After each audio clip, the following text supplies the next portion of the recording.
बाबा प्यार से कहो मेरा बाबा।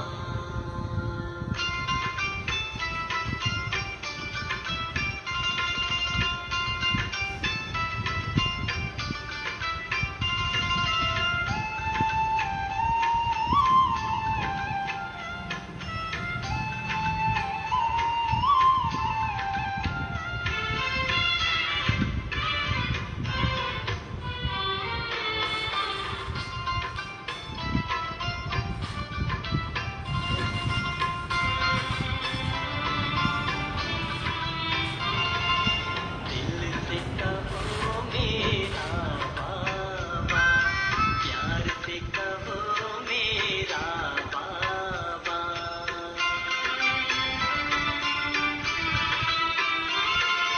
दिल से कहो मेरा बाबा, प्यार से कहो मेरा बाबा। साथ निभाएगा, हाथ बटाएगा, साथ निभाएगा, हाथ बटाएगा, निभाए वो पूरा वादा। दिल से कहो मेरा बाबा, प्यार से कहो मेरा बाबा।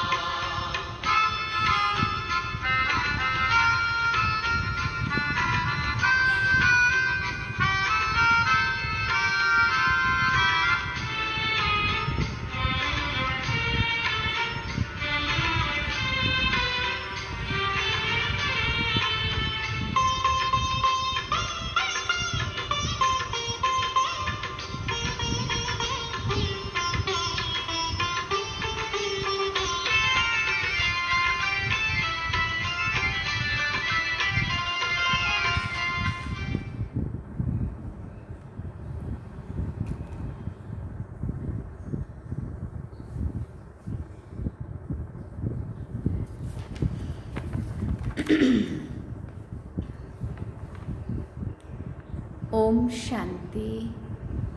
बाबा गुड मॉर्निंग। आज अव्यक्त बाप दादा के 8 अक्टूबर 2023 के महावाक्य हैं। रिवाइज कोर्स 9 जनवरी 1996। बाबा ने सार में कहा, बालक सो मालिकपन के नशे में रहने के लिए मन का राजा बनो। बालक सो मालिकपन के नशे में रहने के लिए मन का राजा बनो। सुनेंगे इसका विस्तार। आज विश्व के मालिक बाप अपने चारों ओर के मालिक सो बालक बच्चों को देख रहे हैं। बालक भी हो तो मालिक भी हो। विश्व के मालिक भविष्य में बनेंगे, लेकिन बाप के सर्व खजानों के मालिक अभी हो। विश्व राज्य अधिकारी भविष्य में बनेंगे, लेकिन स्वराज्य अधिकारी अभी हो। इसलिए बालक भी हो और मालिक भी हो, दोनों हो ना। बालकपन का नशा सदा रहता ही है। बाप दादा ने देखा कि बालकपन का नशा चाहे इमर्ज रूप में चाहे मर्ज रूप में मेजॉरिटी को रहता है, क्योंकि अगर याद में बैठते हो तो भी क्या याद रहता है? बाबा। तो बाबा ये सोचना व कहना, बच्चा है तब तो बाबा कहते हैं ना। और जो सच्चे सेवाधारी हैं उनके मुख से बार बार क्या निकलता है? बाबा ने ये कहा, बाबा ये कहते हैं, बाबा ने ये कहा। सारे दिन में चेक करो कितनी बारी बाबा बाबा शब्द सेवा में करते रहते हो। लेकिन 2 प्रकार से बाबा शब्द कहने वाले हैं। एक है दिल से बाबा कहने वाले और दूसरे हैं नॉलेज के दिमाग से कहने वाले। जो दिल से बाबा कहते हैं उनको सदा सहज दिल में बाबा द्वारा प्रत्यक्ष खुशी और शक्ति मिलती है, और जो सिर्फ दिमाग अच्छा होने के कारण नॉलेज के प्रमाण बाबा बाबा शब्द कहते हैं, उन्हों को उस समय बोलने में अपने को भी खुशी होती है और सुनने वाले को भी उस समय तक खुशी होती है। आज अच्छा लगता है, लेकिन सदा काल के लिए दिल में खुशी और शक्ति दोनों हो, वो सदा नहीं रहती है, कभी रहती है कभी नहीं। क्यों? दिल से बाबा नहीं कहा। तो बाप दादा ने देखा कि बालकपन का निश्चय सभी को है, नशा कभी है कभी नहीं है। बाबा के हैं ये निश्चय, इसमें मेजॉरिटी सब ठीक है। बालक तो हो ही, लेकिन सिर्फ बालक नहीं हो, बालक सो मालिक हो, डबल है। तो मालिकपन, एक स्वराज्य अधिकारी मालिक और दूसरा बाप के सर्व खजानों के मालिक। क्योंकि सर्व खजानों को अपना बनाते हो। मेरा वर्षा है, दाता बाप है, लेकिन बाप ने दिया कि आप वर्षे के मालिक हो, तो ये वर्षा तो सबको मिला है। ये वर्षा सबको मिला है। पूछ रहे बाबा, किसी को कम किसी को ज़्यादा तो नहीं मिला है ना? सबको एक जैसा मिला है ना? या किसी को 1 करोड़ मिला, किसी को 10 करोड़ मिला, ऐसे तो नहीं है ना? क्योंकि बाप के खजाने बेहद के हैं। कितने भी बच्चे हों, लेकिन बाप के खजाने बांटने से कम होने वाले नहीं हैं। खुला और संपन्न भंडार है, इसलिए बाप किसको कम क्यों देवे? जब है ही बच्चों के लिए, तो किसी को ज़्यादा किसी को कम क्यों दें? तो एक बाप के वर्षे के अधिकारी मालिक और दूसरा स्वराज्य के मालिक। तो स्वराज्य मिला है, पूछ रहे बाबा, तो स्वराज्य मिला है, दोनों के मालिक हो, पक्का है ना? पूछ रहे बाबा। तो मालिक होकर कितना समय चलते हो? कहते भी हो कि स्वराज्य हमारा वर्थ राइट है, कहते हो ना, या महारथियों का वर्थ राइट है, हमारा थोड़ा है। स्वराज्य का अधिकार सभी को मिला है कि थोड़ा थोड़ा मिला है? फिर पूछा बाबा ने। इस पर पूरा पक्का रहना। तो चेक करो कि स्व की सर्व कर्मेंद्रियां ऑर्डर परमान है। कर्मेंद्रियां, आप स्वराज्य अधिकारी बच्चों के कर्मचारी है ना, मालिक तो नहीं है ना? आप मालिक हो, ये ठीक है कि कर्मचारी मालिक है और आप कर्मचारी बन जाते हो? पूछ रहे बाबा। तो बाप दादा ने देखा कि बच्चों की स्थिति में सबसे ज़्यादा जो मालिकपन भुलाने वाला है, वो समय प्रति समय राजा से अपने वश में करने वाला है, वो है मन। इसलिए बाप का मंत्र भी है मन मना भव। तन मना भव, धन मना भव या बुद्धि मना भव नहीं है,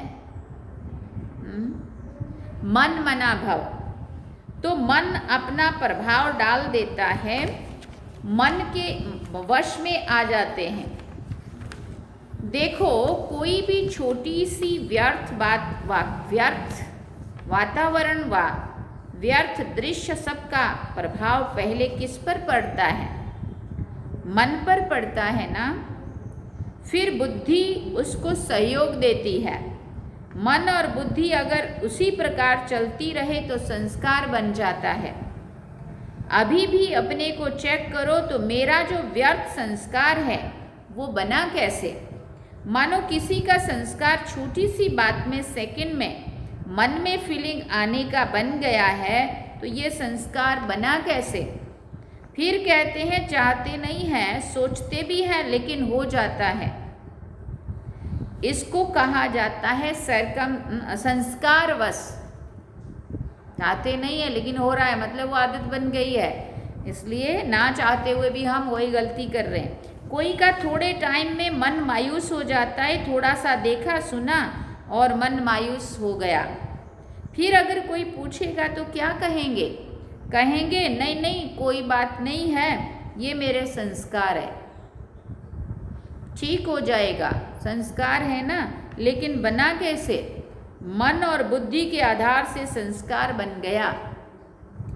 फिर भिन्न भिन्न संस्कार हैं जो ब्राह्मण संस्कार नहीं है।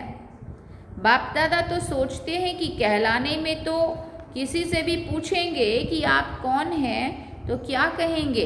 ब्रह्मा कुमारी या ब्रह्मा कुमार है। तो ब्रह्मा के बच्चे क्या हुए? ब्राह्मण हुए ना। लेकिन व्यर्थ संस्कार के वश हो जाते हो तो क्या उस समय ब्रह्मा कुमार ब्राह्मण हो या क्षत्रिय हो? उस समय कौन हो? यदि अपने से युद्ध करते हो, ये नहीं, तो ब्राह्मण हो या क्षत्रिय हो? कई बच्चे कहते हैं दिन में 2 दिन से मेरे मन में खुशी गुम हो गई है, पता नहीं क्यों। वैसे तो अंदर समझते हैं, लेकिन बाहर से कहते पता नहीं क्यों। अंदर पता होता है कि कौन से संस्कार की वजह से, कौन की बात की वजह से, कौन सा क्या हुआ था जिससे हुई। लेकिन बाबा कहते तो, लेकिन वो 2 दिन ब्राह्मण है या क्षत्रिय है?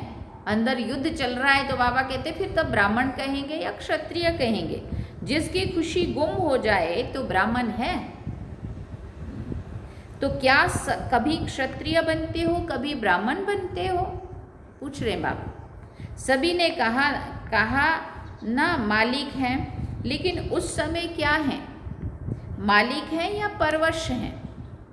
तो बाप दादा ने देखा कि मालिकपन को हिलाने वाला विशेष मन है, और आप स्वराज्य अधिकारी राजा हो, मन आपका मंत्री है, मन मालिक है, आप मंत्री हो। आप राजा हो ना, मन तो राजा नहीं है, मंत्री है। पूछ रहे बाबा, सहयोगी है। तो मन का मालिकपन ये सदा हो, तब कहेंगे स्वराज्य अधिकारी। नहीं तो कभी अधिकारी कभी अधीन। इसका कारण क्या है? क्यों नहीं परिवर्तन होता? जब समझते भी हो फिर भी संस्कार के वश हो जाते हो। इसलिए पहले मन को कंट्रोल करो। कहते हो राजा है, लेकिन राजा का अर्थ है जिसमें रूलिंग पावर हो।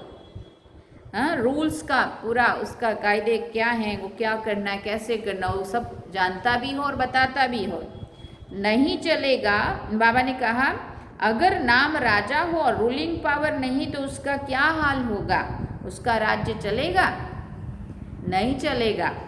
तो रूलिंग पावर कितने परसेंटेज में आई है ये चेक करो।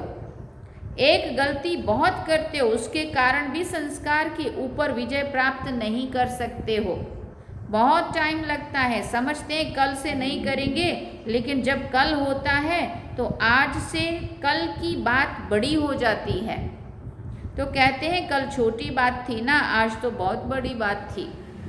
तो बड़ी बात होने के कारण थोड़ा हो गया, फिर ठीक कर लेंगे।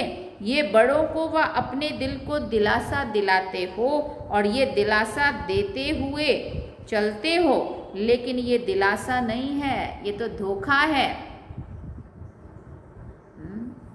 उस समय थोड़े समय के लिए अपने को या दूसरे को दिलासा देना, बस अभी ठीक हो जाएंगे, लेकिन ये स्वयं को धोखा देने की आदत और पक्की करते जाते हो।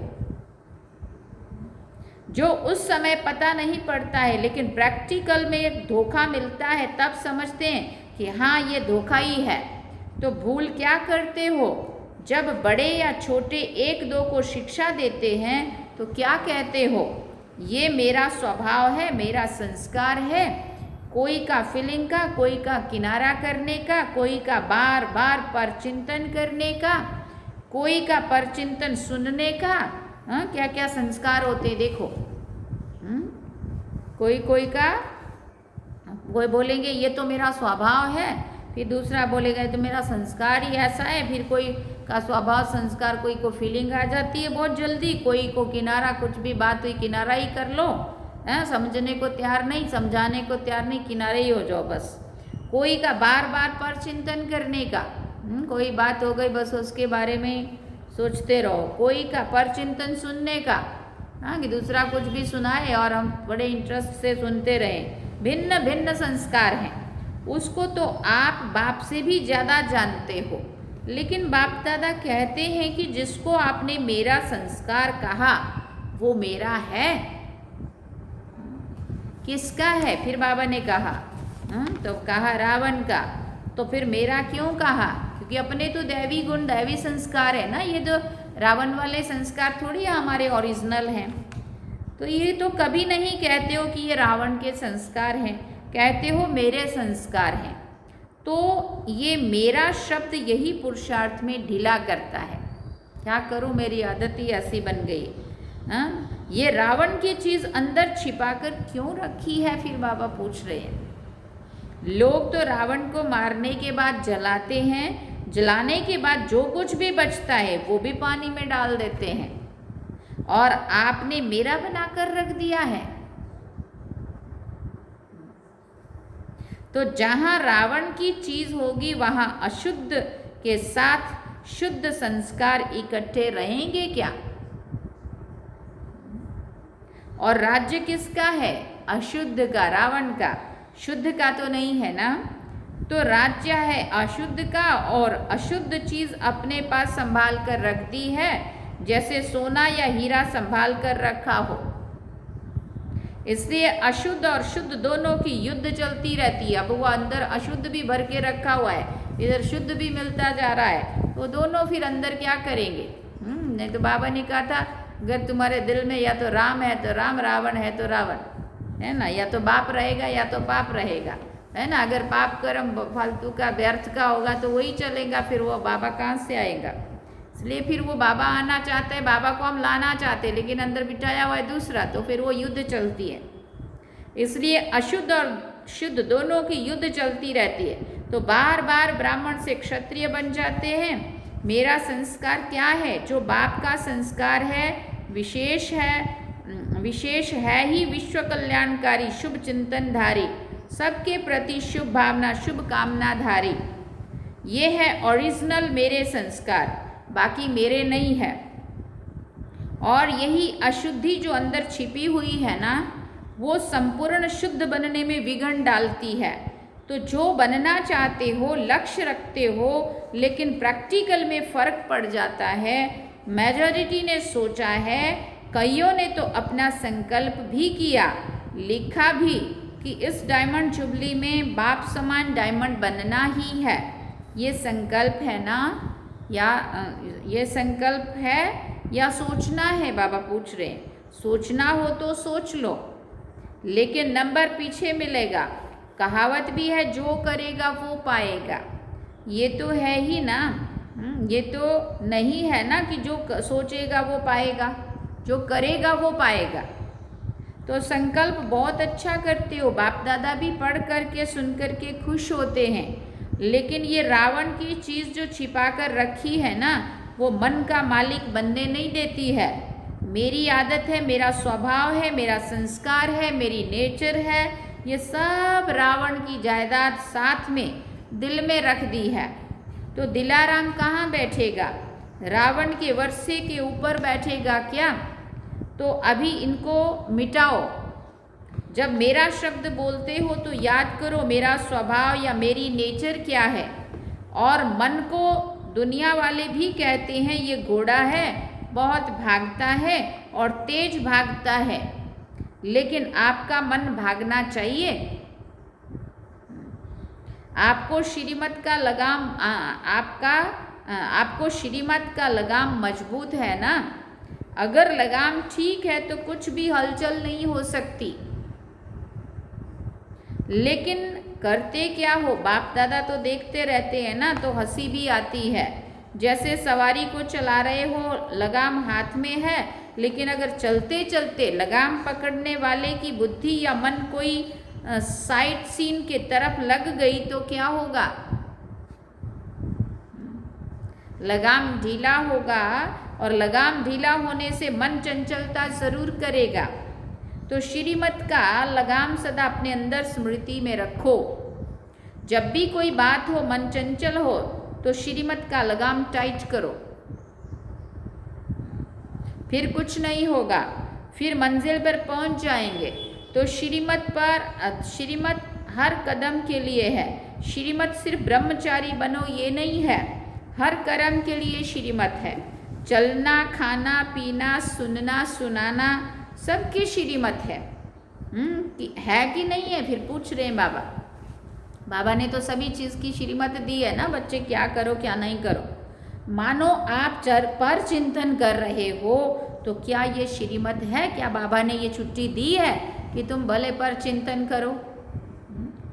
श्रीमत को ढीला किया तब तो मन को चांस मिला ना चंचल बनने का।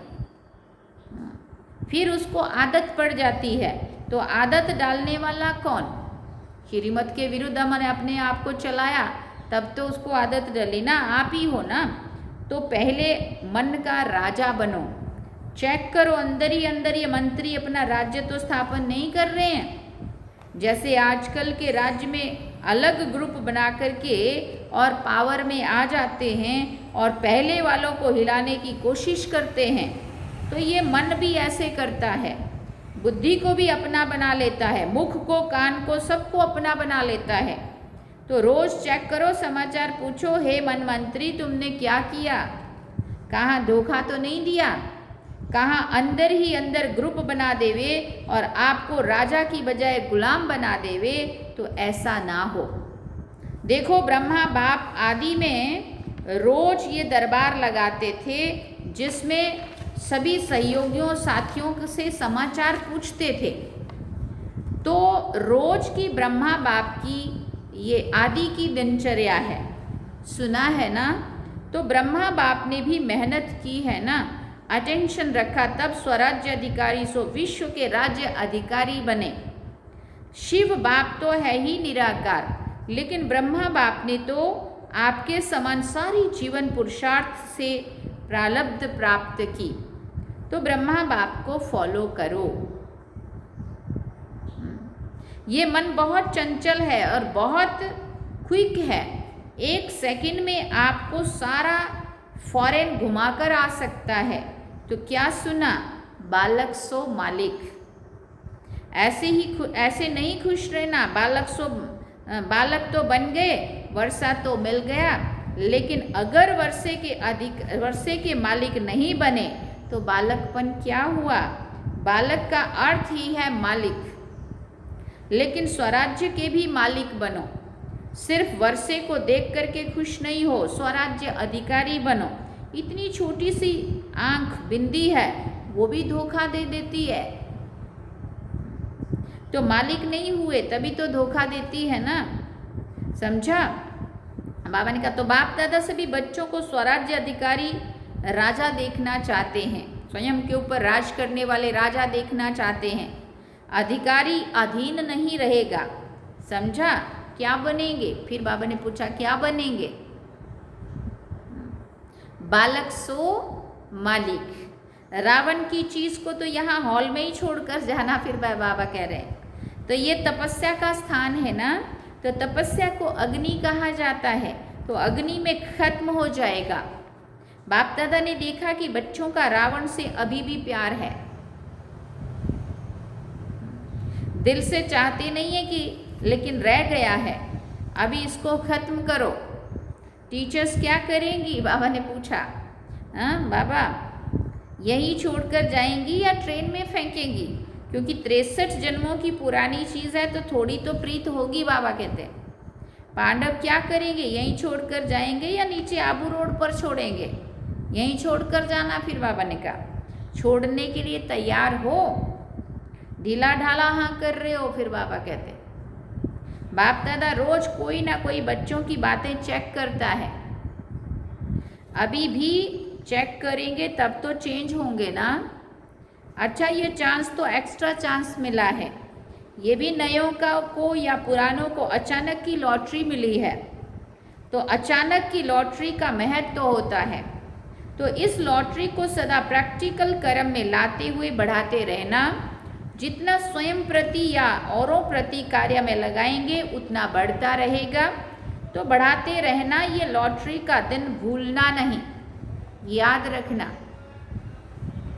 अच्छा, चारों ओर के बालक सो मालिक डबल अधिकार लेने वाले श्रेष्ठ आत्माएं, सदा स्वराज्य अधिकारी बन अपना राज्य चलाने वाले भाग्यवान आत्माएं, सदा बाप के संस्कार सो मेरे संस्कार, इस विधि से सेवा में आगे बढ़ने वाले श्रेष्ठ सेवाधारी आत्माओं को बाप दादा का याद प्यार और नमस्ते। हम रूहानी बच्चों की भी रूहानी माता पिता बाप दादा को दिल व जान सिक व प्रेम से याद प्यार, गुड मॉर्निंग, नमस्ते, थैंक यू बाबा, शुक्रिया बाबा। वरदान में बाबा ने कहा ब्राह्मण जीवन में खुशी के वरदान को सदा कायम रखने वाले महान आत्मा भव। ब्राह्मण जीवन में खुशी के वरदान को सदा कायम रखने वाले महान आत्मा भव। गुलजार दादी का ये बड़ा पक्का स्लोगन था। हाँ, कुछ भी हो जाए तुम्हारी खुशी गुम नहीं होनी चाहिए। हाँ, कौन मिला है सोचो तो सही, किसके बने हैं, क्या प्राप्ति हुई है, क्या बनने वाले हैं, है ना। हाँ, किसकी पालना में पल रहे हैं, किससे पढ़ रहे हैं और किनके द्वारा और कौन सी दुनिया के मालिक बन रहे हैं। संगम युग प्राप्तियों का युग है, खुशियों का युग है, मौज का युग है, इसलिए तुम्हारी कभी भी खुशी गुम नहीं होनी चाहिए। ये उनका बहुत पक्का पाठ था, शरीर चला जाए पर खुशी ना जाए, है ना। इसलिए ये बाबा ने कहा ब्राह्मण जीवन में खुशी के वरदान को सदा कायम रखने वाले महान आत्मा भव। ब्राह्मण जीवन में खुशी ही जन्म सिद्ध अधिकार है, पर सदा खुश रहना ही महानता है। जो इस खुशी के वरदान को कायम रखते हैं वही महान है। तो खुशी को कभी खोना नहीं। समस्या तो आएगी और जाएगी, लेकिन खुशी नहीं जाए, क्योंकि समस्या परिस्थिति है, दूसरे की तरफ से आई है। परिस्थिति माना दूसरे की तरफ से आई, वो तो आएगी जाएगी। खुशी अपनी चीज़ है, अपनी चीज़ को सदा साथ रखते हैं, इसलिए चाहे शरीर भी चला जाए लेकिन खुशी नहीं जाए, क्योंकि खुशी अपनी चीज़ है और परिस्थिति पर माना दूसरों की तरफ से आई हुई। खुशी से शरीर भी जाएगा तो बढ़िया और नया मिलेगा। स्लोगन में बाबा ने कहा बाप दादा के दिल की मुबारक लेनी है तो अनेक बातों को ना देख अथक सेवा पर उपस्थित रहो। बाप दादा के दिल की मुबारक लेनी है तो अनेक बातों को ना देख अथक सेवा पर उपस्थित रहो। अच्छा, ओम शांति। सार में बाबा ने कहा बालक सो मालिकपन के नशे में रहने के लिए मन का राजा बनो। तो ये था आज के अव्यक्त बाप दादा के महावाक्य जो हम सभी ने सुने। अब हम चलते हैं बाबा की याद में। चलिए, ओम शांति।